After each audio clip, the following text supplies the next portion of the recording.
So that gives you a thermal break, and then it also is considered a structural panel, so that gives you the structural rigidity that you need on the walls. And then lastly is your air barrier. So that tieback, once it's all taped and so on, that's your air barrier, so there's no additional need for anything else. So depending on the siding that you're going to be putting on there, so we're going to end up putting a vinyl back on there. I haven't decided if we're going to go horizontal or the vertical board and batten. With the vinyl, it doesn't actually require any additional work or anything. You're just basically going right to the sheathing because it doesn't require an air gap. If we do go to, say, a Maybach or James Hardie, well, lap James Hardie actually doesn't require it. Some people say it's recommended to have it, but it's not required. That's the concrete-based product. But anyway, I think we're just going to go vinyl, but if we do go one of the other two routes, we may have to strap it. So these are all things to keep in mind when you order up the windows and doors, is just if you're going to have all the jambs already set on them and made on the windows, is to order them up, obviously the correct depth. If you're just going to cap the windows, that's one thing. It doesn't really matter. You return back, you can just make it up with the aluminum capping.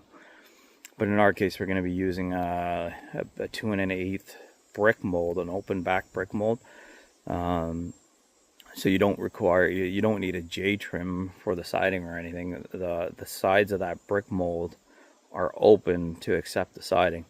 So again, you gotta keep in mind though what you're using for the siding. So it's fine for using it for any sort of vinyl, whether it be horizontal or vertical.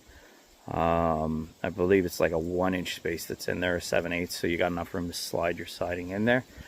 Some of the other sidings you can't do that with, right? So you'd have to have like an additional J trim or something on there.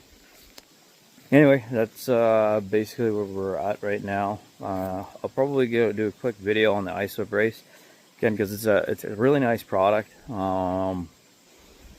Quick and simple to put up. It gives you complete thermal break, wind air barrier, everything all in one shot. And having that thermal break makes a huge difference when it comes to heating and cooling your house, because obviously wherever there's the studs that are in the walls, you're missing insulation. So that's what your thermal break is, right? It's bridging that thermal gap between all the structural members.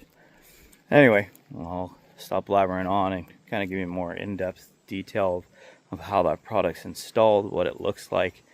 Yeah, anyway, that's it for now.